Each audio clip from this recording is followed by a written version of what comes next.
Assalamualaikum warahmatullahi wabarakatuh. Alhamdulillahirabbil alamin. Assalatu wassalamu ala asyrafil anbiya'i wal mursalin wa ala alihi wa sahbihi wa man tabi'ahum bi ihsanin ila yaumiddin. Asyhadu an la ilaha illallah wahdahu la syarikalah wa asyhadu anna Muhammadan abduhu wa rasuluh.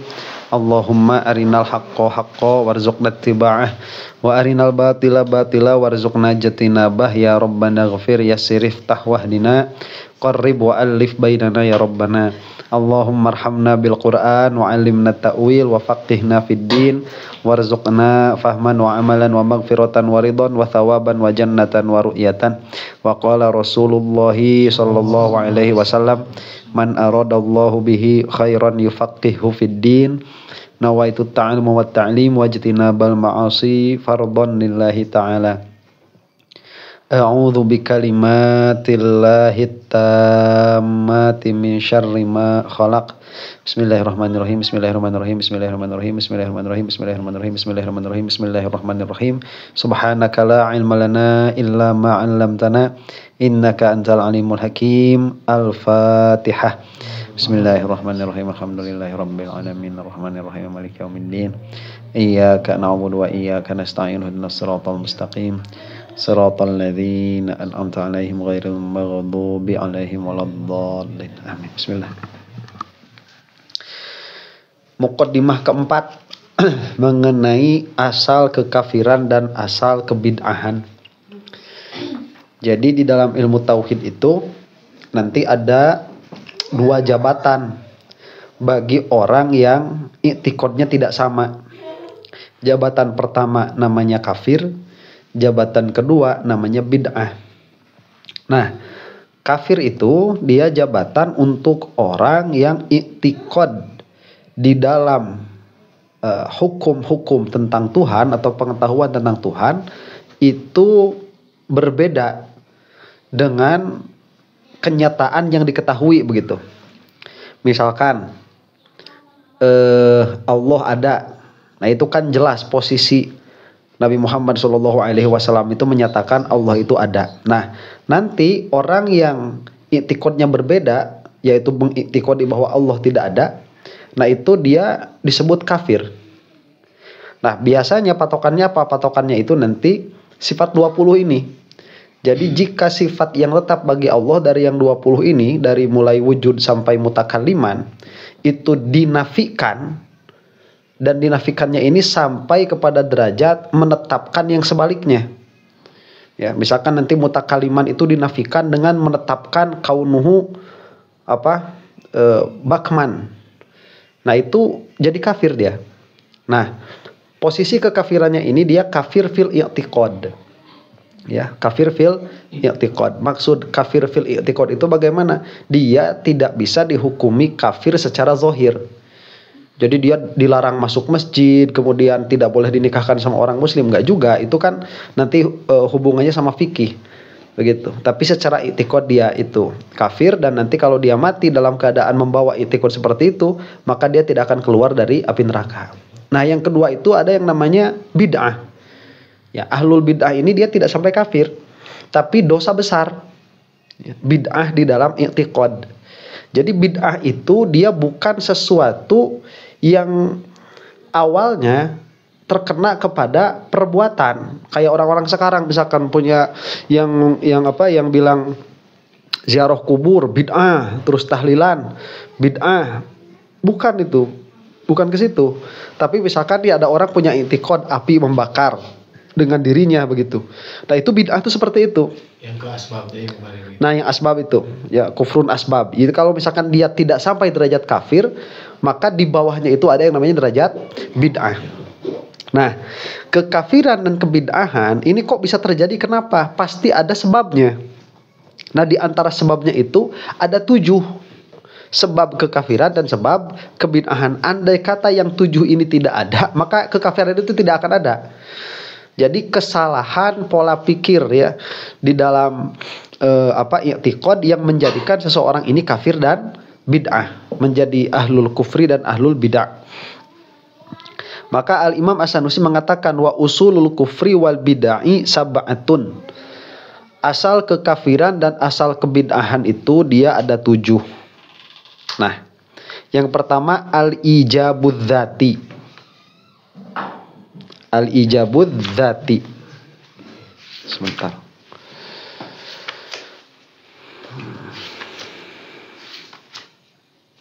Ada. Apa ijab dzati di sini? Wa huwa isnadul kainati ilallahi ta'ala ala sabilit ta'lil awit tab'i min ghairi ikhtiyarin. Yaitu menetapkan perkara-perkara kepada Allah Subhanahu wa taala atas jalan taklil atau tabiat min ghairi ikhtiyarin, tanpa adanya ikhtiar. Nah, ini kita pahami ya, wa huwa isnadul kainat ilallahi ta'ala ala sabilit ta'lil awit tab'i min ghairi ikhtiyarin, yaitu menetapkan kainat kepada Allah Subhanahu wa taala dengan jalan taklil atau tabiat tanpa adanya ikhtiar. Nah, ini bahasanya agak sulit dipaham ya Imam Sanusi itu, karena ini sudah bahasa teknis dari ilmu kalam. Yang menjadi sebab kekafiran atau kebid'ahan, kalau di sini dia kekafiran. Tapi bisa juga nanti masuk ke bid'ah. Itu istilahnya namanya ijab dzati. Ijab dzati. Jadi ijab dzati itu nanti dia begini secara umumnya dulu ya. Sesuatu ini, dan sesuatu ini adalah Allah. Allah itu dia memberi efek kepada yang lain bukan karena ikhtiarnya Allah, tapi karena ilat dan tabiat. Nah, nanti kita jelaskan apa itu ilat dan tabiat. Nah, misalkan begini ya,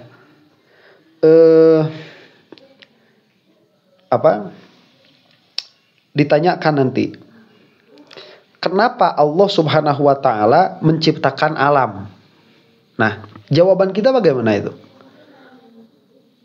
Kalau kita ditanya, kenapa Allah menciptakan alam? Apa jawabannya? Kalau jawaban kita itu, kenapanya begitu? Kenapa Allah menciptakan alam? Suka-suka Allah sih. Nah begitu. Nah begitu, kalau kita jawabnya gitu, suka-suka Allah aja. Itu bahasa teknisnya ikhtiarnya Allah begitu. Ya irodahnya Allah aja. Nah itu jawaban kita itu. Itu sudah jawaban ahlu sunnah wal jamaah. Ya, itu kalau misalkan jawabannya udah suka-suka Allah, ya udah selesai. Kenapa orang mukmin dimasukkan surga? Suka-suka Allah. Kenapa orang kafir dimasukkan neraka? Suka-suka Allah. Ya, itu suka-suka Allah itu bahasa kitanya gitu ya. Kalau bahasa bahasa teknisnya itu ikhtiarnya Allah. Nah, ada orang itu kalau ditanya sesuatu kemudian dia dinisbahkannya kepada Allah, dia itu tidak mau berkata ini adalah kehendaknya Allah, nggak mau. Ada. Jadi harus ada alasannya. Gampangnya seperti itu. Bahwa Allah ini menciptakan alam, ini harus ada alasannya. Allah ini memasukkan orang mukmin ke surga, ini harus ada alasannya. Nah, pola pikir seperti itulah yang menjadi asal dari kekafiran dan kebid'ahan. Nah, kalau kita melihat kepada usul berpikir yang paling dalam dari golongan orang seperti ini, ada dua usulnya. Satu yang namanya taklil, dua namanya tabiat. Taklil dan tabiat. Apa taklil itu? Taklil itu dia menisbatkan sesuatu kepada sesuatu yang lain, yang mana nisbahnya ini dia tidak mungkin akan tidak mungkin terpisah. Itu namanya ilat. Tidak mungkin terpisah. Contohnya itu kalau di kita itu ya. Ini untuk mendekatkan pemahaman saja, bukan contoh yang sebenarnya. Ilat itu seperti adanya matahari dan adanya siang. Jika matahari ada, maka siang ada. Jadi kita mengatakan, apa sebab adanya siang? Kita jawab, terbitnya matahari. Nah, berarti kan ada hubungan tuh antara siang dan matahari.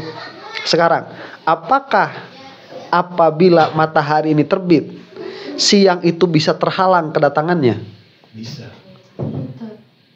Bisa nggak? Matahari terhadap tidak. Iya, siangnya. Jadi matahari terhadap siang. tatkala matahari terbit, bisakah siang ini terhalang adanya? Nggak bisa kan? Ini secara pendekatan pemahaman dulu, bukan kenyataannya begitu. Jadi matahari, terbitnya matahari kepada adanya siang, ini tidak bisa ada yang menghalangi. Tatkala matahari terbit, maka otomatis siang datang. Ya, jadi maksud siang di sini adalah lawan dari malam. Ya, bukan siang jam 12 itu bukan. Jadi siang lawan dari malam. Jadi kalau misalkan matahari sudah terbit jam 6 itu udah siang. Itu bukan apa? Bukan pagi itu istilahnya begitu. Nah, ini kan tidak bisa terpisah nih. Nah, jika keadaannya seperti itu, dia dikatakan ilat. Jadi terbitnya matahari ini sebagai ilat bagi adanya siang. Tapi itu bukan hakikat loh ya, ini hanya contoh saja untuk mendekatkan, karena falasifah itu berpikirnya seperti itu. Nah, mereka itu punya konsep. Apa konsepnya? Konsepnya itu adanya alam ya kepada Allah itu pun sama seperti siang kepada matahari. Jadi alam ini adalah maklul dari adanya Allah. Jadi Allah itu ilat dari adanya alam. Nah, sehingga si alam ini dia tidak mungkin tidak ada. Jadi kalau misalkan ditanya sama kita ya, duluan mana terbitnya matahari dengan datangnya siang? Dulu mana? Dulu terbit atau siang belakangan begitu? Hah? Terbit dulu baru ada siang. Atau bareng? Bareng. Tatkala terbit matahari, disitulah kita sebut apa? Siang. Jadi tatkala mataharinya ada, itulah kita menyebut keadaan siang. Jika pola pikir seperti itu, maka matahari ini menjadi ilat bagi adanya siang. Nah, sehingga keberadaan matahari ini dia tidak bisa terpisahkan dengan keadaan adanya siang. Atau contoh yang lain itu ilat maklul itu seperti bergeraknya cincin pada tangan tatkala tangan digerakkan. Nah, jika tangan bergerak, maka cincin ikut bergerak. Pertanyaannya, bisakah cincin ini diam yang dipasang di dalam tangan tatkala tangan bergerak? Tidak bisa. Mana yang menyebabkan mana? Apakah gerak cincin menyebabkan geraknya tangan atau gerak tangan menyebabkan kepada geraknya cincin? Gerak tangan menyebabkan kepada geraknya cincin. Bisa dipisah nggak? Nggak bisa. Dulu mana? Bareng. Nah, hubungan antara geraknya cincin dan geraknya tangan ini disebut ilat maklul. Disebut ilat maklul. Ilatnya itu yang menjadi sebabnya, maklulnya ini yang menjadi musababnya, yang disebabkannya. Nah, ilat maklul ini dia punya jadi dia punya hubungan sebab akibat, tapi dia punya kekhususan sebab akibatnya itu. Sebab akibatnya tidak bisa terpisahkan dan dia bareng. Itu namanya ilat maklul.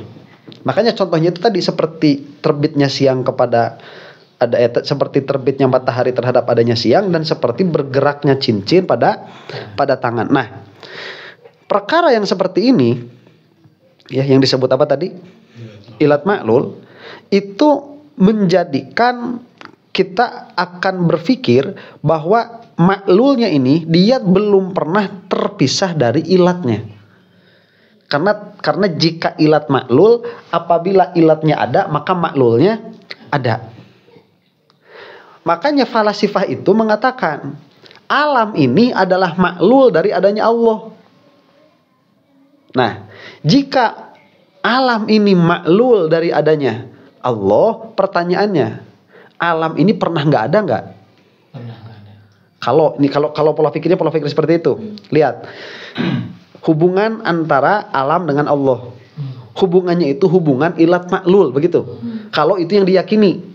Ya, jika itu bukan yang benar itu yang salah. Cuman jika ini yang diyakini bahwa hubungan antara alam dengan Allah itu ilat maklul. Apakah alam pernah ada? Enggak. Pernah nggak ada? Apakah alam pernah tidak ada? Enggak. Enggak, karena Allahnya kan kidam. Iya. Kalau ilat maklul kan begitu. Jadi kalau nih, hubungan antara gerak tangan dengan geraknya cincin, itu hubungannya adalah hubungan ilat maklul. Nah, jika hubungannya ilat maklul, pernahkah cincin itu diam tatkala tangan bergerak? Tidak. Nggak pernah kan? Kalau tangan bergerak, otomatis Cincin ikut gerak. dalam pengertian begini, kalau kita pahami lagi, tatkala gerak tangan ada, maka gerak cincin otomatis ada. Berarti hubungannya itu hubungan apa? Sebab akibat. Ilat maklul disebutnya begitu. Ya. Nah, supaya lebih paham, nanti kita bahas yang namanya tabiat. Ya, kita loncat dulu ke tabiat. Ada juga ini hubungannya sama sebab akibat. Tapi ini hubungannya bukan ilat maklul, tapi hubungannya ini apa? Disebutnya tabiat. Sama-sama sebab akibat, tapi kekhususan sebab akibatnya bukan ilat maklul, tapi tabiat. Contoh. Api membakar, ya. Api membakar kepada kayu. Nah, tatkala api ini ada, apakah kayu terbakar? Tidak otomatis. Otomatis nggak tuh? Tidak. Enggak kan? Enggak. Tatkala api ada, membakar tidak otomatis ada. Kenapa? Karena harus ada syarat. Apa syaratnya itu? Harus kena. Si api ini harus kena kepada kayu. Bahan bakarnya. Ya. Kalau tidak kena kepada kayu, maka membakar ini tidak akan ada. Jadi hubungannya itu hubungan antara api dengan membakar kayu begitu. Ya, kalau tadi kan gerak tangan dengan gerak cincin, itu sebab akibat kan? Nah, adanya api dengan adanya membakar kayu, itu pun hubungannya sebab akibat. Cuman beda nggak sebab akibatnya gerak tangan kepada gerak cincin dengan sebab akibatnya adanya api kepada membakar kayu? Beda kan? Beda. Karena yang satu ini dia tidak ada jeda dan dia tidak bisa terpisahkan. Tapi yang ini adanya api kepada membakar kayu ini membutuhkan syarat. Apa syaratnya? Harus kena dulu. Dan itu tidak boleh ada penghalang. Jika ada penghalang pun tidak bisa membakar. Apa penghalangnya misalkan? Basahnya kayu. Kayunya basah, bisa membakar nggak? Nggak bisa. Jadi itu pun sebab akibat, tapi dia tidak melulu tatkala ada, akibatnya ada, tidak melulu. Ini bisa dipisah. Tapi ilat maklul ini tidak bisa dipisah. Bisa nggak membedakan? Tabiat dan ilat maklul. Nah, jadi tabiat dan ilat maklul. Nah, baik tabiat atau ilat maklul ini disebut sebab akibat. Ya. Disebut sebab akibat, baik ilat maklul atau tabiat. Jadi ini sebabnya bukan, iya, sebabnya dengan cara apa begitu? Nanti dijawab dengan salah satu dari dua ini. Imma dia ilat maklul atau dia tabiat. Coba sekarang kalau paham ya. Ini untuk mendekatkan pemahaman dulu. Coba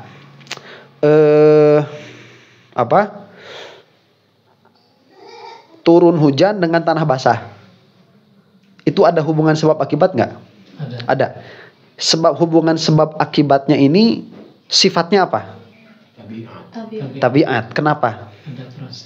Ada proses Quran. Dia tidak boleh ada mani. Tidak boleh ada penghalang. Penghalang ini namanya mani nanti. Ya, tidak boleh ada penghalang. Dan sebabnya dan syaratnya harus ada. Jadi kalau tabiat itu syaratnya harus ada, tidak boleh ada mania, dan sebabnya harus ada. Jadi si turun hujan ini sebagai sebab kepada basahnya air,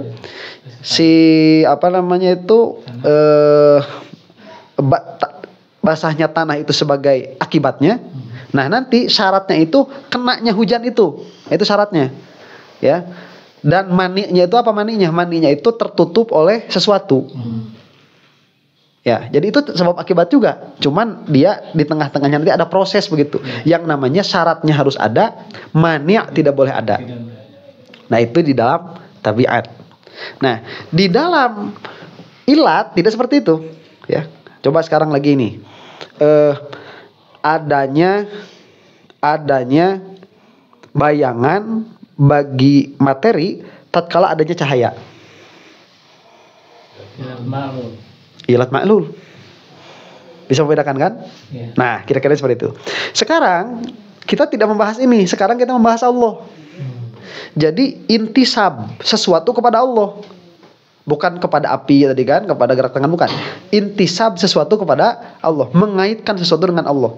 Nah, misalkan kenapa Allah menurunkan Al-Quran?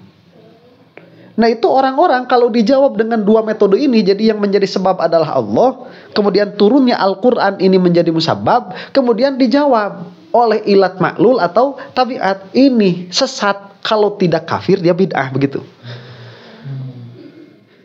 Makanya kita mah bilangnya ikhtiar, ya kersaningna Allah, kita mah gitu. Ya. Nah, contoh misalkan begini nanti nih. Alam. Ada nggak hubungannya sama Allah? Jelas kan? Allah sebagai apa? Sebagai pencipta. Sebagai sebab adanya alam kan? Berarti alamnya sebagai apa? Ciptaan. Sebagai musabab, sebagai ciptaannya. Nah, berarti ada hubungan sebab akibat kan? Nah, sifat sebab akibatnya apa? Jangan sampai dijawab oleh salah satu dari dua ini. Apa? Ilat dan tabiat. Karena itu menjadikan banyak sekali kekafiran dan kebid'ahan. Karena nanti jika dipahamnya dengan ilat atau tabiat, tatkala ditanya, siapa yang menciptakan alam? Allah. Bagaimana menciptakannya? Ilat dong. Kalau ilat, berarti alam ini pernah nggak ada atau tidak? Nggak pernah nggak ada. Karena Allahnya pun nggak pernah nggak ada. Karena Allahnya kidam, maka alamnya kidam. Nah, gara-gara itulah orang falasifah, jadi filsuf-filsuf Islam itu mengatakan bahwa alam ini kidam. Kenapa mereka mengatakan alam ini kidam? Karena mereka menisbahkan adanya alam kepada adanya Allah dengan jalan ilat maklul. Gitu. Nggak paham. Nggak bakal paham sekali ini Pak Waji nanti. Dan Khalid. Apa lain? Nah, itu ilat maklul tuh, ya, ilat maklul. Nah, kalau tidak dengan jalan seperti itu, nanti ada jalan kedua, yang mana ini juga sama, nanti masuknya ke kafir atau ke bid'ah. Apa? Tabiat. Jadi tatkala ditanyakan nih, kalau tabiat itu kan tadi nih, kalau misalkan ditanya ya, apakah api ini membakar? Ada mani. Nah, Qur'an ditanya dulu kan, ada mani enggak kan begitu? Nah, sekarang kalau ada api kemudian ada membakar, tapi pola pikirnya itu pola pikir tabiat. Pola pikir tabiat. Jadi dia sebab akibat, tapi pola pikir tabiat. Apakah itu akan menjadikan membakar itu bareng dengan adanya api? Tidak kan? Qur'an. Cuman kalau ditanya, kenapa apinya ada, tapi membakarnya nggak ada? Jawabannya gimana? Karena syaratnya mungkin tidak ada. Qur'an. Mungkin syaratnya nggak ada. Tidak terpenuhi syaratnya. Atau jawaban kedua, ada mani. Itu kemungkinannya tuh. Kenapa kok ini apinya ada tapi membakarnya tidak ada? Kemungkinannya dua. Tidak ada syarat atau adanya mani. Nah, sekarang kita pindah ke Allah lagi pola pikirnya. Nah, kenapa Allah itu ada tapi alam belum ada? Jadi kenapa alamnya pernah tidak ada tapi Allahnya ada? Nah, kalau dijawab dengan tabiat, ini jawabannya apa? Belum support syarat. Nah, tadi tuh nggak ada syarat, syaratnya belum ada. atau adanya mani. Jadi Allah itu alam ini tidak ada karena syaratnya belum terpenuhi, atau syaratnya terpenuhi tapi ada mani. Nggak boleh jawab kayak gitu. Karena yang benar begini, kenapa Allahnya ada, alamnya tidak ada? Nah begitu yang benar. Nah, itu yang benar ya. Ini sebenarnya ngejelasin simpel tapi ribet dulu. Muter dulu karena memang ada 3 kemungkinan ini. Ada kemungkinan apa? Irodah, ilat maklul, dan tabiat. Kemudian yang tabiat dan ilat maklul ini harus kita eliminasi. Maka yang benar tatkala disebutkan, tatkala intisab kepada Allah, sudah jawabannya selesai. Karena Allah tidak menghendaki. Selesai begitu. Jangan cari alasan-alasan yang lain. Oh ini irat maklul nanti kemudian dan lain sebagainya. Nah itu nanti akan menjadikan asal apa? Kekafiran. Contoh misalkan ya, i'tiqad kafir apa? I'tiqad kafir itu alam itu qadim. Itu i'tiqad kafir tuh. Alam ini qadim. Coba, bagaimana seseorang itu dia bisa sampai kepada kesimpulan alam ini qadim? Karena dengan jalan ilat ma'lul. Karena hubungan alam ini dengan Allah itu hubungannya hubungan ilat ma'lul. Falasifah tuh. Ya, kafir tuh. Begitu. Terus nanti ada yang bertanya, kenapa alam ini ada pada waktu itu, tidak sebelumnya dan tidak setelahnya? Dijawab, karena belum waktunya. Itu jawaban apa tuh? Tabiat tuh jawabannya. Karena tidak ada syarat atau adanya mani, nah itu. Jadi belum waktunya. Nah itu pun kafir juga. Ya. Nah sekarang ditanya nih, kenapa kok belum punya istri 2? Jawabannya apa?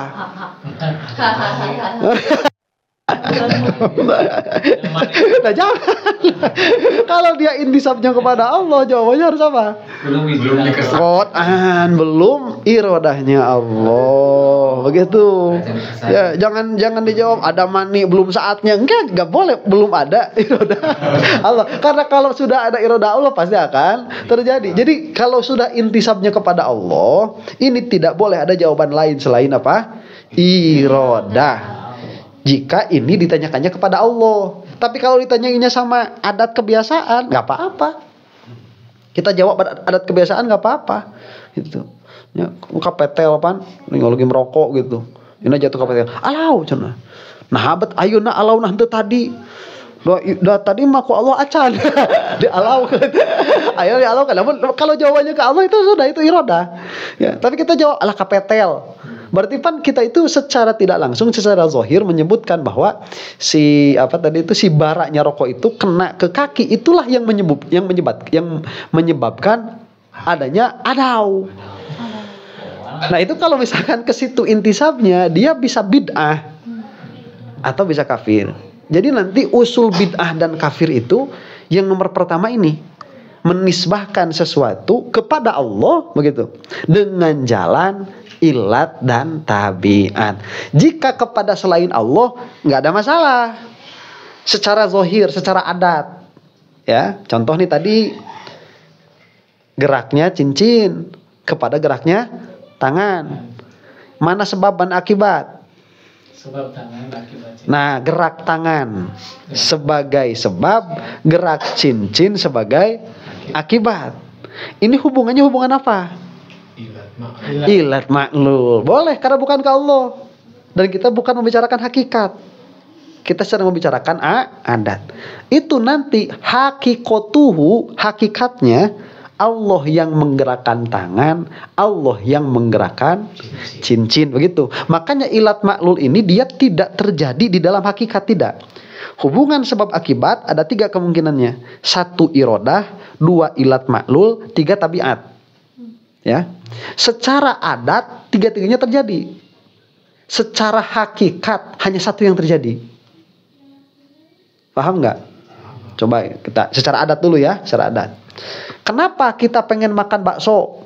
Kenapa kok kamu adanya makan bakso, enggak makan sate? Jawaban kita apa? Nggak, sebab ini sebab. Jangan intisab ke Allah begitu. Ini sebab bukan hakikat nih. Hayang bakso berarti jalan apa? Jalan. Tabiat. Bukan jalan irodah berarti. Irodah. Keinginan saya inilah yang menjadikan saya makan bakso. Bukan makan sate. Bukan makan sate, ya itu irodah keinginan saya begitu. Jadi penyebab adanya makan bakso itu irodah saya. Berarti itu jalannya jalan apa? Jalan irodah. Jalan irodah. Sekarang kita itu kejedot. Kepentok nih kepala. Kemudian ada apa? Ada buncunung. Apa buncunung itu? Benjol. Ada benjolan.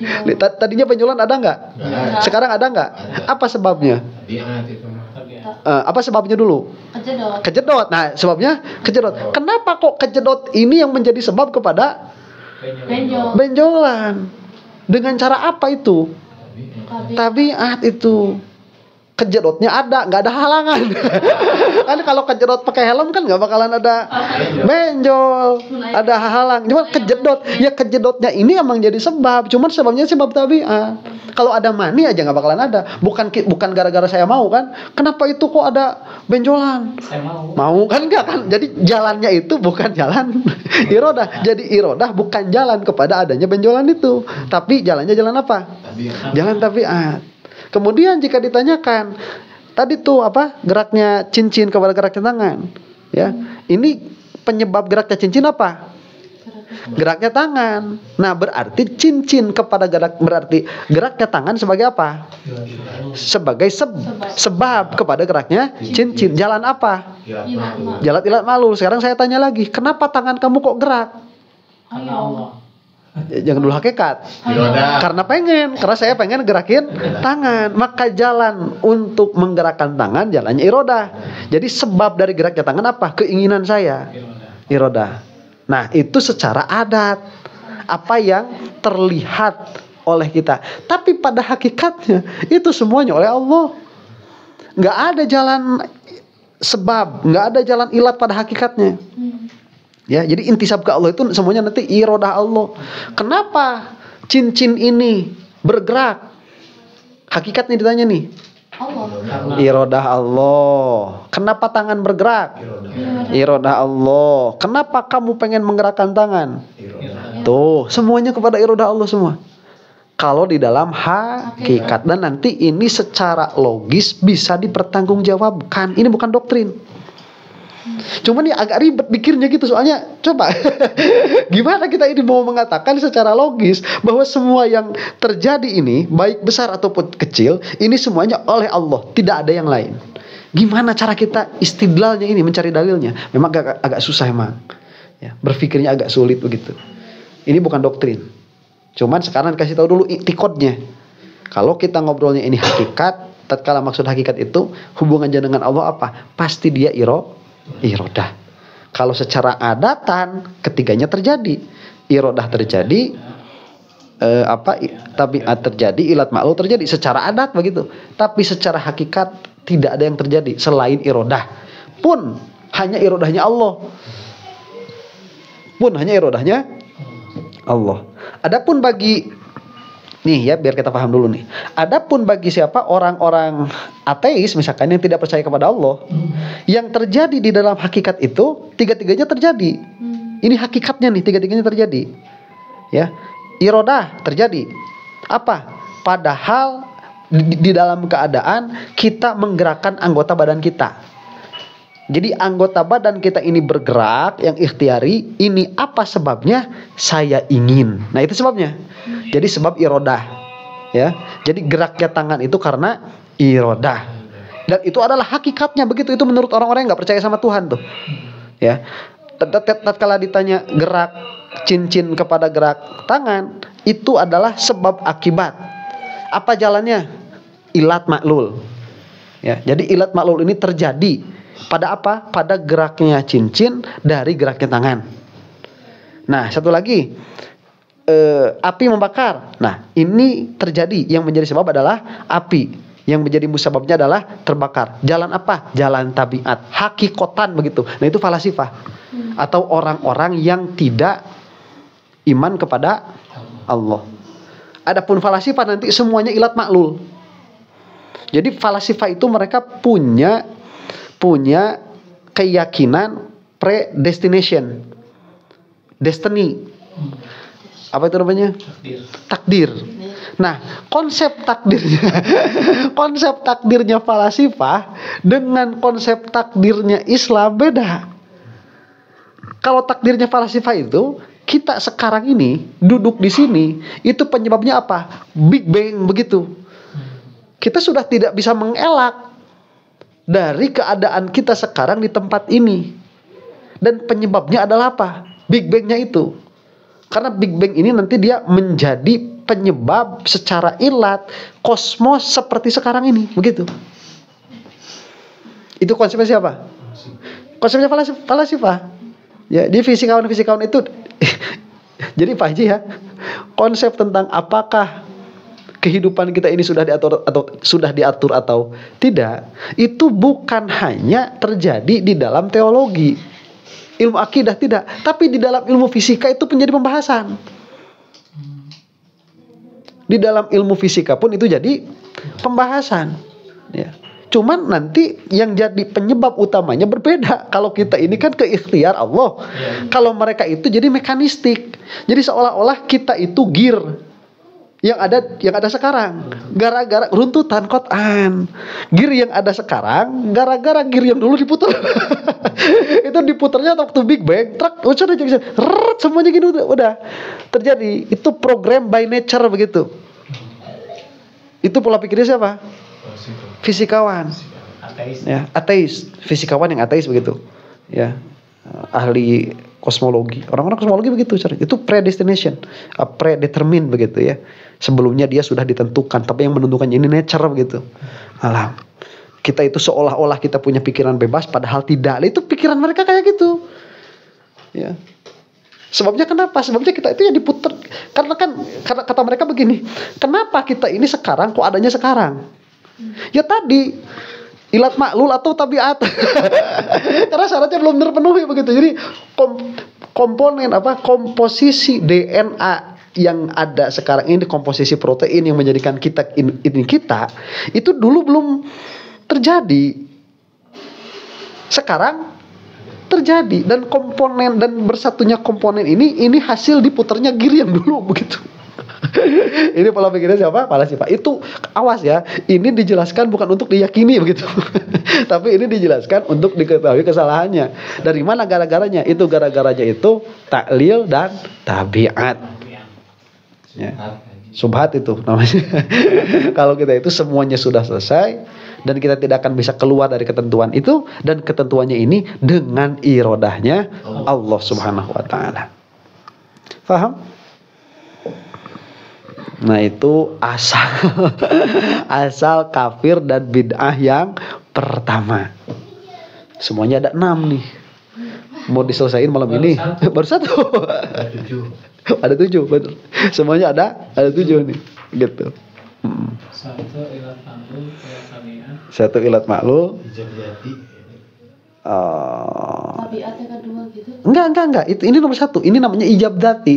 Ijab dzati itu ada 2. 1 ilat maklul, 2 tabiat. Nah, yang benar itu apa? Irodah gitu. Jadi ijab dzati enggak ada. Jadi ijab dzati itu zat ini gitu ya. Dalam pengertian di sini itu Allah, zat ini menyebabkan kepada adanya sesuatu yang lain. Itu karena ilat maklul atau karena tabiat. Nah, pola pikir seperti itulah yang menjadikan kekafiran atau kebid'ahan. Ya. Yang ini paham? Oke. Ini kayaknya bagus. Istirahat apa? Sudah nih. Sarana mukadimat. Bakal bisa nyerna nggak kalau ditambah 1 lagi? Bisa. Satu lagi. Satu lagi. Tapi istirahat dulu ya. Istirahat dulu. Nanti 1 lagi sarana mukadimat ini.